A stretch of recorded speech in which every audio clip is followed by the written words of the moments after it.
Welcome to the Calls with Clients podcast, episode 13. It's been a little while. Here's a new installment. This one's really interesting.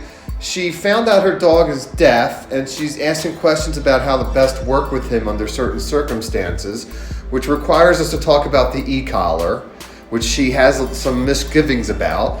And then also she alludes to the dog having potential separation anxiety, which we also discuss. All right, again, thanks for tuning in. Episode 13 of the Calls with Podcast. We're going to call this Deaf Dog with E-Collar and Separation Anxiety Needs. Or you have a deaf dog? What's the story? So I got him as a puppy. Okay. And he's going to turn 2 in February. Okay. And we went. I have an older dog, a Maltipoo. Okay. She's going to be 9, and like when you get that second dog, you just don't notice things the same way. Sometimes, yeah. Yeah, and because, he's such a genial little guy, and we even went to, I've had a lot of dogs, I've trained dogs, we went to the puppy classes, and, I kind of noticed, a couple things that seemed off, but it didn't seem too much, and then, what I really noticed is he would not learn his name. Okay, which is unheard of. I have never had a dog not know their name. Yeah, that give one. Obviously, you're smart. And then, and he, would go outside to go to the bathroom and would not respond to whistles. And I took him to my vet, and and he was like, he kind of blew me off, and so I just let it go. Okay. And he does know how to sit with hand signals and down. Okay. But I ended up taking him to what I call my specialty vet, and we just talked about all the behaviors and the things. And he said, 100%. This guy, if he's not completely deaf, he is he's essentially deaf. Yeah. And he's very dependent. Well, he follows me everywhere. Okay. I've never had a dog follow me this much. Yeah. That's kind of, and he's very, he takes his cues from the older dog. Okay. It's very much, he's very dependent on her. And so, I have done a little research into deaf dog training. And so what I'm really looking for is maybe just 1 or 2 lessons just to kind of get me started with trying to teach him a few more things that he probably should know. To give him, I think, a little more confidence. Okay. And I don't know, how much experience you have with deaf dogs specifically. Worked with a number of them, probably about a half a dozen over the years, and it really is not typically a very big hurdle. It just needs us to learn a few things and think a little differently. Yeah. The big thing is that right away we need to start using the e-collar for the vibrate setting. Like we would normally not use an e-collar on every dog. And then even if we're going to use it on a dog, say for like off-leash training, we wouldn't have them use vibrate heavy settings because a lot of dogs will just blast through those for correction. But your dog is going to be vibrate to look at us, and then the next thing happens. So we got to get that if the dog was out in outer space and looking away from us, we got to get that basic connection back to us. Is that considered aversive training? No. If you read weirdos that talk about positive reinforcement training all the time, and then we can't talk through a vibration setting, your phone vibrates when it rings, right? Does that cause trauma? And even the thing that the so-called shock is, again, there's a lot of, when we have to help people, I don't know sometimes how bad the dog training nonsense world has warped their brains in some cases, right? Correcting a dog is not adverse. Correcting a dog is not punishment. I definitely am not involved with punishment. I've been working hard my whole career to not be that dog behavior person that overcorrects a dog. But for a dog like yours, you're absolutely going to need an e-collar. The vibrate setting, obviously, if the vibrate setting is, we're going, maybe it's adverse, and it gets a little concerning because it's just a vibrate setting. It should be very easy to talk through in like 10 seconds. If it's not, we typically find the person so ingrained in not even learning about a tool they're going to need, potentially, that it's kind of a no-go as far as me being able to help, because you definitely, with the deaf dogs, you need to constantly cue them in on, it's me, here comes the next thing. Then you can do your hand gestures and all the other training you're thinking you have down. Right. But yeah, if you don't have that connection back to you, yeah, it's important. Yeah, the only thing is that I just have to get his, he has to see me. Once he sees me, but if he's looking away. That's exactly. Or, there's I have no way unless I get in front of him to get his attention. That's why in all your research, if you hadn't heard somebody tell you need a vibrate collar already, that's why the whole industry I work in is kind of a joke. So a deaf dog, the first line of defense across the board, any deaf dog everywhere in America would be they need to be on a vibrate heavy e-collar so they can identify back to us. And we teach them that vibrate means to find us, look for us, and look for the next thing. That's how you. Yeah. That's just the starting point for working with deaf dogs. So again, now that doesn't mean you click around the internet and find that, because I'm involved with an industry that just does whatever the heck it wants to do. Right. It does a bunch of old stuff that doesn't work. It does a bunch of stuff that's unnecessary. Yeah. So, yeah, I don't think it would be that big a deal. Now, it depends if you don't have any other, you're just saying you want him to turn and pay attention to you occasionally. But if you have bigger behavior problems, then we got to link. I really don't. Okay. He gets into the toilet paper. He Yes. is. Okay, especially for a small dog, I'd say he's 98% potty trained. What's his name? Eddie. Eddie, okay. And what kind of breed is he? He is a Shih Tzu Maltese mix. Oh, she's a little guy. About 9 pounds. Okay. And it's so funny. I mean, he obviously doesn't know he's deaf. Yeah. He has no idea. Yeah. He is just a happy little guy. Totally. And very attached and bonded to me, and is actually very good on the leash. Good.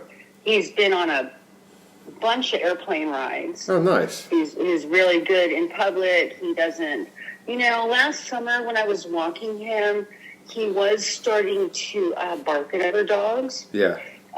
Which my other dog never does. So I'm like, And I did just a leash correction, Yeah. that's not how, we don't behave that way. But that's really not super typical. Yeah. So I feel like I'm pretty lucky. He doesn't, he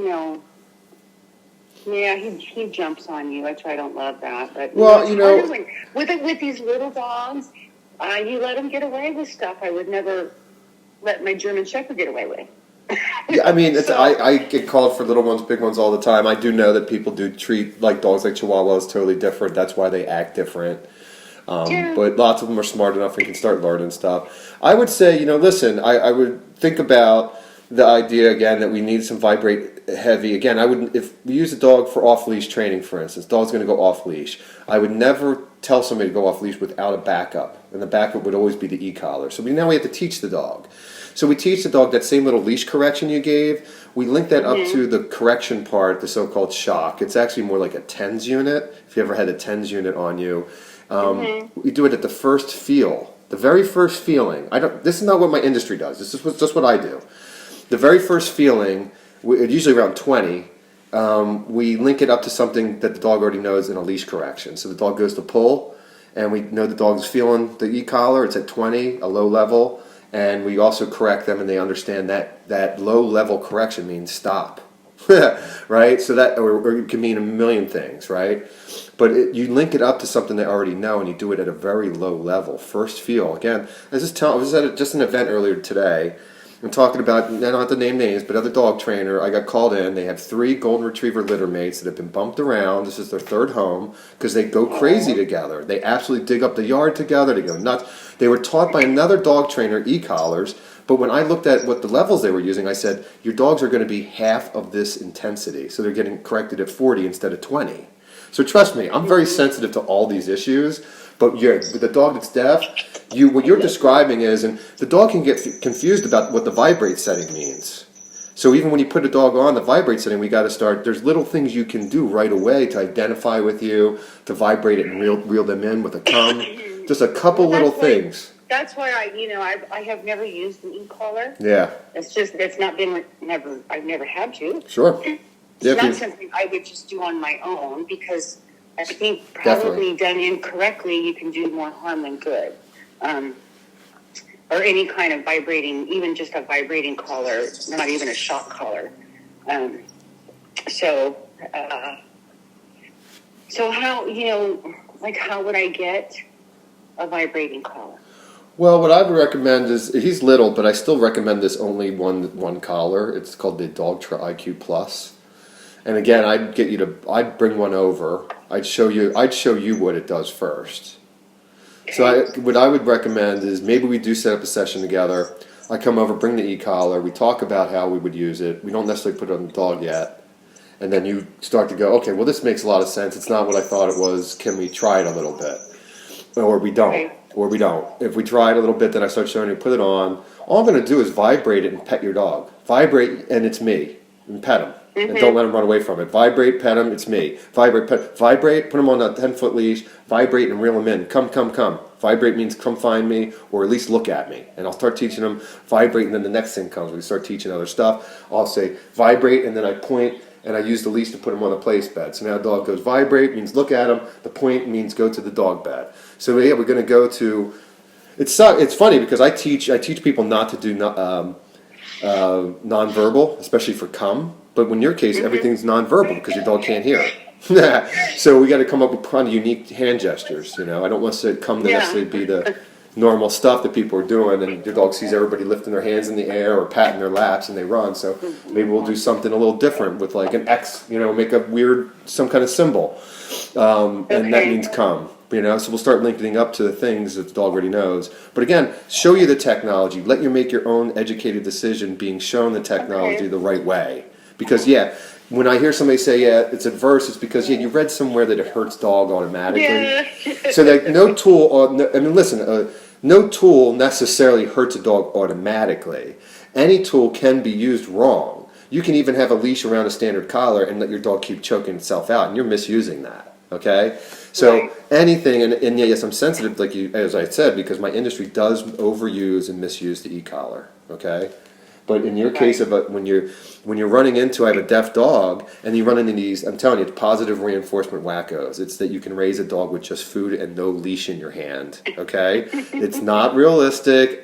Dog parents have been telling me this for 15 years because they get dogs to follow food. They follow hands and they start biting hands and they start nipping the kids' faces.